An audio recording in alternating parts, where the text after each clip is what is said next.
Hello everyone, welcome to RBI Interview and Fact series, and today we are going to discuss about which central bank is the richest in the world in terms of total assets. And the answer is US Federal Reserve, which has approximately $7.84 trillion of assets. Now the next question is, what are the key factors that US Federal Reserve has such a massive balance sheet?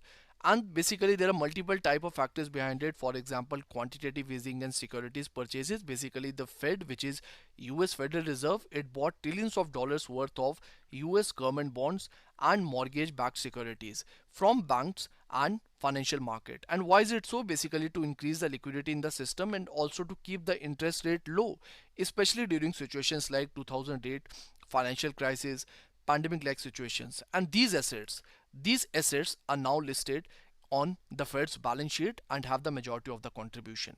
The second reason is currency issuance. We know that Federal Reserve, it issues and prints US dollar, and we also know that the US dollar has a heavy demand both in the domestic market as well as in the foreign market. So the thing is that when people and bank, they hold more dollar either domestically or globally, then US Federal Reserve, it creates more money, and in return it receives assets, for example government bonds, and that basically further on increases its assets as a part of the balance sheet.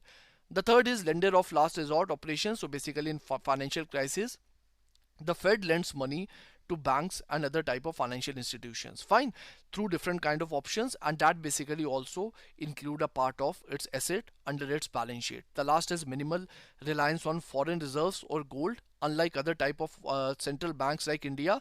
The thing is that basically if we talk about the Fed, it does not hold much foreign currency or gold because gold belongs to US Treasury, not the Fed. So basically all the assets that are there under the Fed's balance sheet, they are domestic, and that is another positive side. So these are the multiple reasons or the multiple factors. I hope it is pretty much clear to all of you. You can let me know in the comment box. Thank you so much and all the best.